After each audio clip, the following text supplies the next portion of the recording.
and study to know a little about it.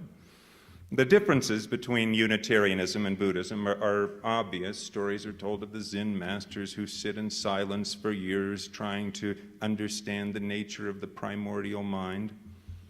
We don't like silence. We get a little nervous if there's a lull in the conversation at coffee hour.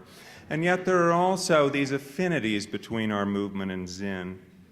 First, both are experiential religions. Secondly, both are this worldly, life-affirming faiths. And third, each is a path of liberation that tries to free us from the hang-ups, the neuroses that make us miserable and liberate us for a more full-bodied, savory existence. So let me say a little bit about each of these. Unitarianism and Buddhism are both experiential religions, which means they can't be defined or circumscribed by verbal formulas. What the Zen monk is interested in teaching isn't something conveyed in words. What Unitarian Universalists find sacred isn't contained in creeds or catechisms. For both, the essence of religion is found in the spirit, not the letter. If you were to ask a Zen Buddhist what she or he believes about God or revelation or similar matters, she might answer indirectly by saying, "I believe I'd like some tea," and then asking if you would also enjoy a cup, which would be her way of suggesting that one's formal religious beliefs are less important than enjoying each moment and sharing it in hospitality with others. Unitarians agree.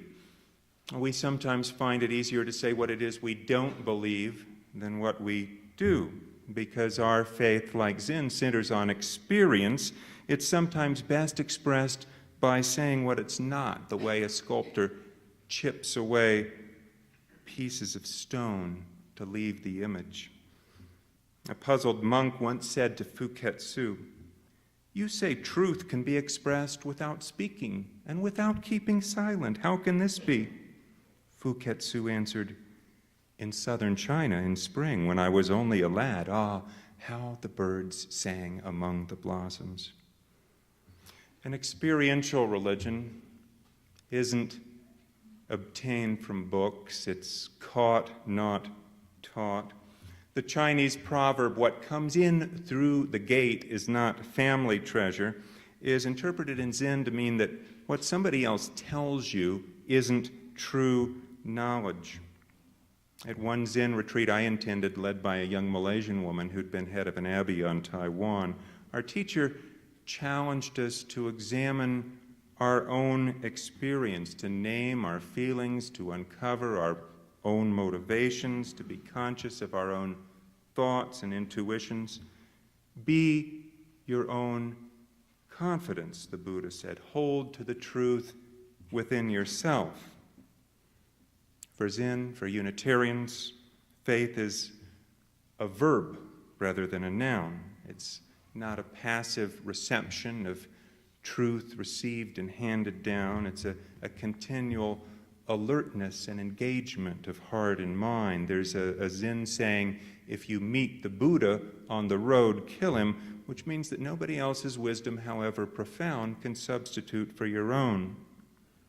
The student Doken was told to go on a long journey to another monastery, and he was upset because he thought this trip would interrupt his studies.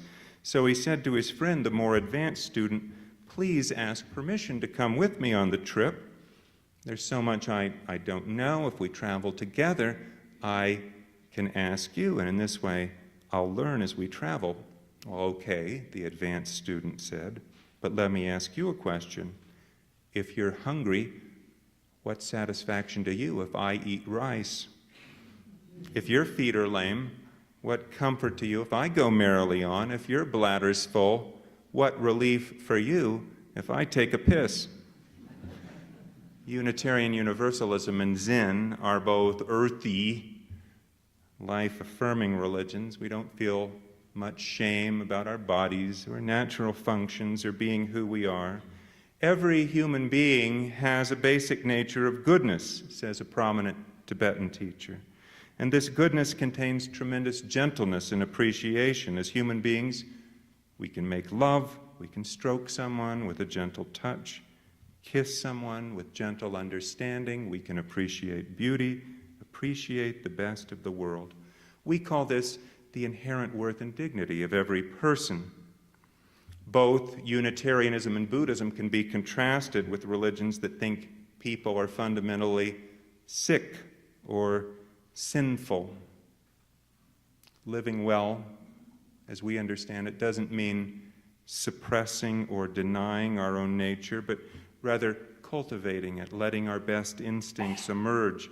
One Zen monk I met described the essence of his religion as making friends with ourselves.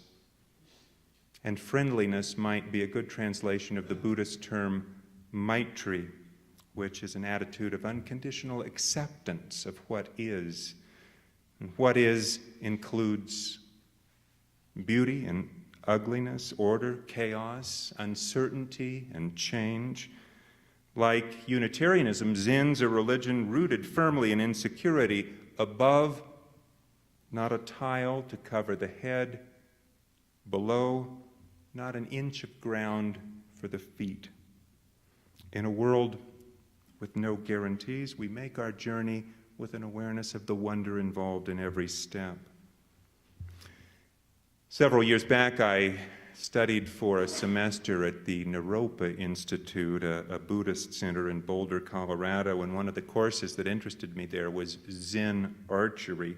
Some of you may know that the English word sin is an old archer's term, which literally means to miss the mark. But in Zen archery, there's no question of hitting the mark or missing it, because the beginner only stands a foot or two away from the target. The point is not to hit the bullseye. The point is to hold the bow and release the string with the proper frame of mind.